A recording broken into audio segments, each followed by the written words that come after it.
मनसेचे संदीप धुरी भाजपच्या वाटेवर असल्याची माहिती। काल घेतली मुख्यमंत्री फडणवीसांची भेट। उमेदवारी नाकारल्याने होते नाराज। धुरी आज भाजपमध्ये प्रवेश करण्याची शक्यता। राज ठाकरेंना मोठा धक्का बसण्याची शक्यता। राज ठाकरेंचे निकटवर्तीय भाजपच्या संपर्कात असल्याची माहिती। संतोष धुरी यांच्यासह आणखी एक जण भाजपच्या वाटेवर। मनसेचा तो दुसरा नेता कोण याकडे लक्ष।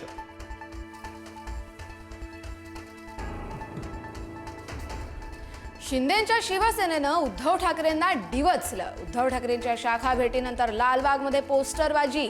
आमचं ठरलंय लालबाग परळीची एकच शान धनुष्यबाण अशा आशयाचे बॅनर्स।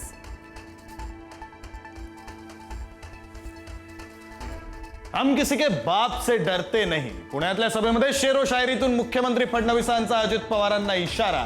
निवडणुकीत विरोधकांना पाणी पाजणार असल्याचं ही विधान।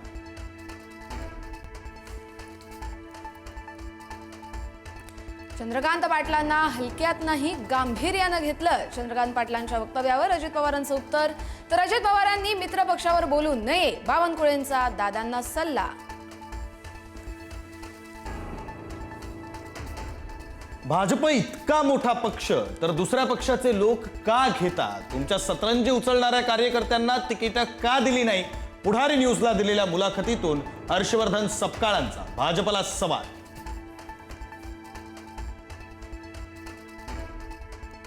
युती केली असती तर कार्यकर्त्यांवर अन्याय झाला असता। मंत्री गणेश नाईकांचं वक्तव्य। तर कोणी कितीही वल्गना केल्या तरी आम्हीच जिंकणार। गणेश नाईकांचा शिंदेच्या शिवसेनेला इशारा। लातूरमधून विलासराव देशमुखांच्या आठवणी पुसल्या जातील। भाजपचे प्रदेशाध्यक्ष रवींद्र चव्हाणांचं विधान। तर करारा जवाब मिलेगा। काँग्रेस प्रदेशाध्यक्ष हर्षवर्धन सपकाळांचा इशारा।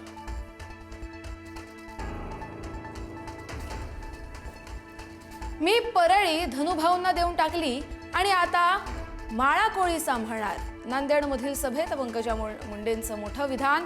पंकजा मुंडेंचं नांदेडमधील माळा कोळीवरती लक्ष। राजकीय वर्तुळात चर्चांना उधाण।